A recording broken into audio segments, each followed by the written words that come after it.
What is going on, Dragon Ball fans? Welcome back to another Dragon Ball fan manga review, where today we're going to be reviewing the fan manga entitled Dragon Ball EX or Dragon Ball X, which is a fan-made manga set to take place after the events of Dragon Ball GT. And for many years now, I've been reviewing and looking over fan-made Dragon Ball mangas and concepts, so today we're going to be diving into a brand new chapter here today. Now, the events of Dragon Ball X take place right after the events of Goku versus Omega Shenron, and having to recap the events of the overusage of the Dragon Balls, and we start off with a very interesting event, having to recap Dragon Ball X's chapters 3 and 4, as we have Mystic Gohan going up against Super Saiyan 4 Evil Goku. And right in the beginning, we see how Ultimate Gohan charges Goku, with Goku saying, alright, finally you decide to attack. And it looks like Goku and Gohan are definitely one-upping each other here, because Gohan, he's trying to keep up with Goku having to say, come on boy, you disappoint me, you're too slow. But at the same time, every time Goku wants to hit Gohan, he indeed misses his attacks as well. So we see how Goku is unable to land an attack, but we also see how Gohan says this is for Dende and punches Goku really hard, to the point where even Goku says, hey man, that punch hurt me, but even so you'll never be able to beat me. And then he says, what's happening to me, why am I so excited, now it's my turn, before rushing towards Gohan. Now I do want to emphasize and say that this fight right here should be uneven, given the fact that Super Saiyan 4 is more powerful than Ultimate Gohan's mystic powers. However, we get to see how Goku tries to turn the tides on Gohan, but it seems like they're evenly matched. We see how both of them exchange punches, they go blow for blow, and it looks like Gohan, despite everything that this person is doing to him, is managing to survive, with Gohan unleashing vicious kicks towards Goku as Goku does the same for him. And then meanwhile, back at the Supreme Kai homeworld, we see how Supreme Kai says impressive, neither of them yields, with the Elder Kai saying true. Both have started to fight with their full power since the beginning, but at this rate, they'll get tired rapidly, so this battle will be decided by a mere matter of endurance. So the Elder Kai tells the Supreme Kai that although they're both fighting at their maximum potential, one of them is bound to get tired first,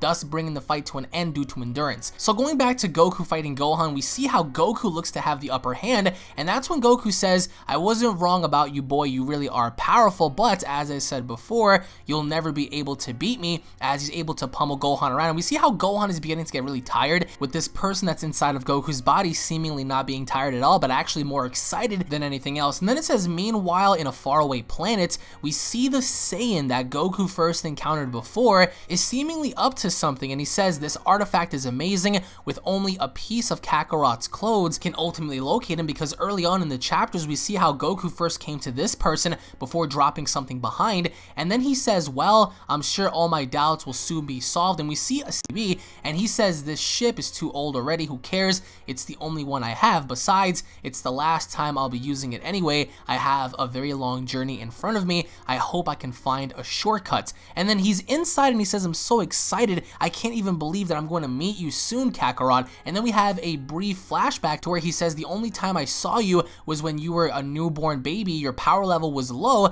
but no one ever believed in you, no one ever even cared about you, not even your own father, as he despised you. And then we have a picture of Frieza, and he says, I was made responsible to raise you, but Frieza destroyed planet Vegeta just before I could find out which planet you had been sent to. However, I gave up thinking you were dead until I found out Frieza had been beaten by a Saiyan, and it was then that I understood the tricks of the destiny, which led me to believe that you were still alive. So this person was sent out, he was supposed to raise Goku the entire time, and we see him punching coordinates down, and he says, well, it's time to leave, let's see which one was it again, before he takes off. So this person was solely responsible of raising Goku when he was a baby before planet Vegeta was destroyed by Frieza. But even while back on Earth, I still think it's a little weird how Ultimate Gohan, even with his mystic powers, was able to keep up with someone like Super Saiyan 4 Goku, even though this person that has taken over Goku's body doesn't really know the full functionality of Super Saiyan 4. It's still unfair to say that Gohan's ultimate powers can stand up against Super Saiyan 4 when I believe the opposite. I think that Super Saiyan 4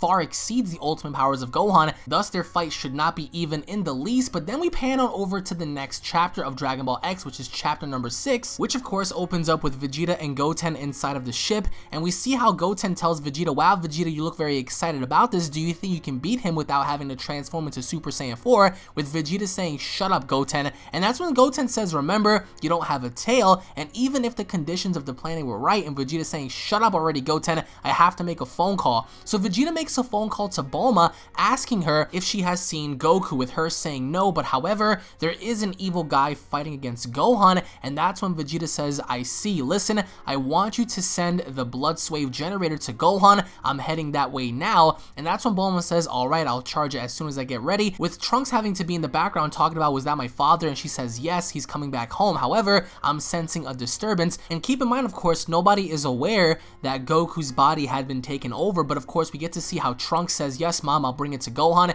and we get to see a news station talking about the last known image shown before the tragedy of the city was that of Goku, and we see Goku's outline, we see Goku just standing there, very menacingly, very evil, before destroying the entire city, in which of course Gohan was the only one to spot this, as he is the only one aware that Goku is not himself. So everyone else a part of this is no longer aware that Goku is in fact evil, aside from Gohan, Vegeta, and Goten. Now this is where things begin to get very interesting. We go to Krillin and Master Roshi, who are watching everything through the television, and Krillin says, wasn't that Goku, Master? And that's when Roshi says, I thought we would have more time, with Krillin saying, what are you talking about? And Master Roshi replying by saying, until now, I haven't paid much attention to the scriptures of the old masters because I didn't get the meaning of their words, but with what's happening right now, I see it all much clearer. The one who's fighting Gohan is the man of death, with Krillin replying by saying, what? No, Master, you must be wrong. And that's when Roshi says, pay close attention. The story I'm about to tell you was passed down from my master. He told me that ages ago, there was a wise man who discovered the mystery about ki control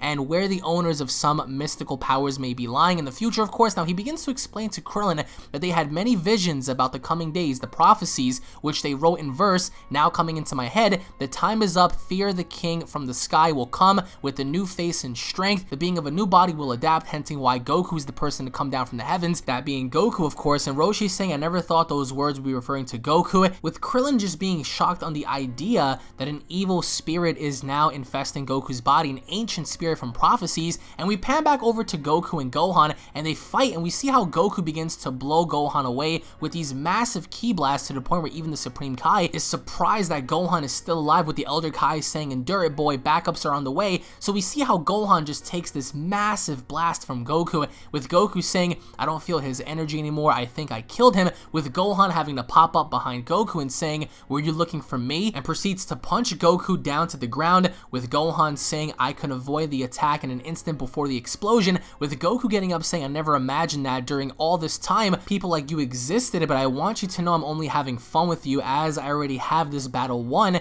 with Gohan saying, if you were just having fun, you wouldn't be fighting with all of your power, with Goku replying by saying, it's not that, for what I've seen so far, we're the exact same, but I'm taking this fight lightly. So Goku is telling Gohan that I am not even trying against you, which is why I'm giving you the false narrative that you're believing that this fight has already been over and done with, since you believe that we're equal in power, but we're not equal at all. And that's when Gohan says, you shouldn't be so confident, we both haven't got much energy left, any one of us can win this battle, with Goku replying by saying, I don't care, you think what you want, but you'll understand me when you're about to die. And he begins to put his hands together in the form of a Kamehameha wave, and that's when Gohan says that technique, and that's when this evil Goku begins to chant out Kamehame, with Gohan saying, what? Is he planning on using all of his energy in this attack? And it looks like this evil Goku isn't bluffing either. But to sum this all up in a nutshell, we see how Vegeta is very concerned, because as he's trying to get to Earth, he realizes that no, he does not have a tail, which is pretty hard for him to become a Super Saiyan 4, thus needing Bulma's assistance. Meanwhile, Gohan is trying to hang in there against someone who's infected Goku's body, is now inside Goku's body,